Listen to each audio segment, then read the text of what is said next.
Alright, so today's video is going to feature the Bates Hundo. So where to start with the Bates Hundo? In my previous video, I talked about the Salty 150. Great reel, amazing reel. At that point was the best casting reel I had ever tried. I was told, you got to try the Hundo, you're not going to believe how it casts. And I said, yeah, well, I already can't believe how the 150 casts. And they said, no. It's different level than that. I thought to myself, I don't know how I can get much better than this. Well, it does. There's no doubt about it. The 150 Salty was the best casting reel I'd ever used, and the Hundo blew that out of the water. I'm showing you guys a brand new reel right now because mine's actually in the shop being maintained. It's the second time I'm maintaining it in about 7 months. If you think that seems like a lot, you got to take into account that I'm using it all the time. I'm using it on all my charters. It's one of my more heavily fished reels, and nothing from any of the other brands I fish, any of the other big names, lasts any longer. They all get maintenance the same amount. So that being said, we'll just get that out of the way. I don't care what brand you want to mention, I'm maintaining all of them the same, all of them across the board.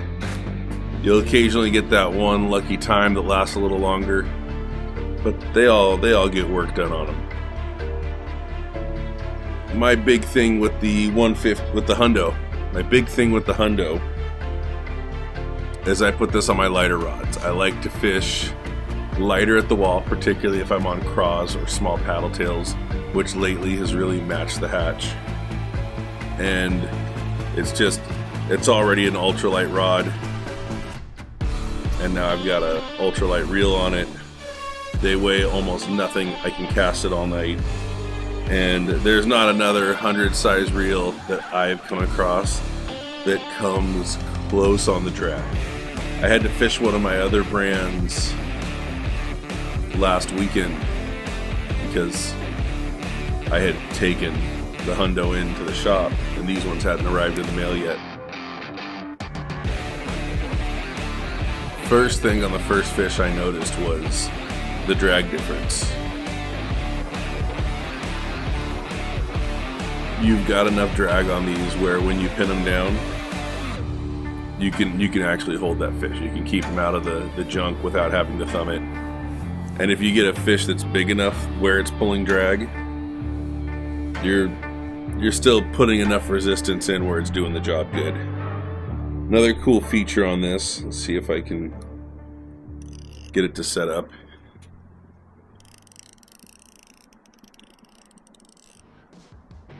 I don't know what it is. I love that click drag.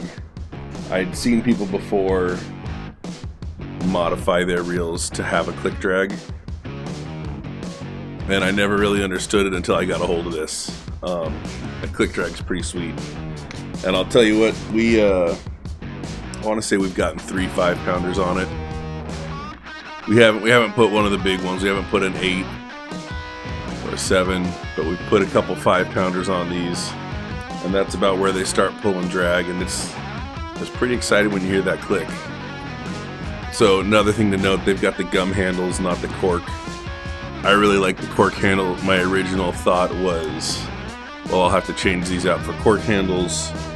I haven't done that. I'm a really big fan of how the gum handles hold up.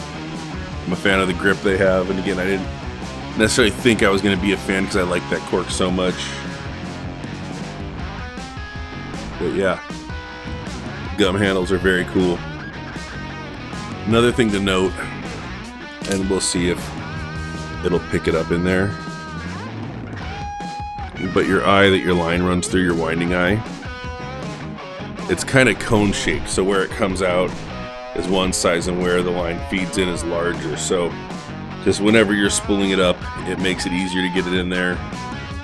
It also makes it so it's not turning such a hard corner when it's at either end of the spool. Now the 150 in fact has a bigger cone, but I just like the fact that the thought was put into these to have the cone in there. Don't know what more I can really say about these, except for the fact that, you know, like I said, I'm doing this all the time,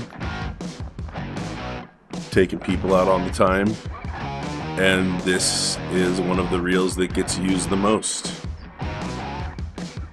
It's got the backbone that it needs, and it's a lightweight where I don't mind throwing it all day, and it's got the strength to pull in those big ones when they bite. I mean, like, if you're fishing spotties with this, done. Best casting reel you're gonna get, and you're not gonna catch something that's gonna give you a run for your money on this. Out at the wall, we will catch stuff that'll give you a run for your money, and this very much so has been up to the challenge. If you got any questions or comments, leave them down in the comments. I'll do my best to answer them and get back to you on it. Thanks for watching. See you guys later.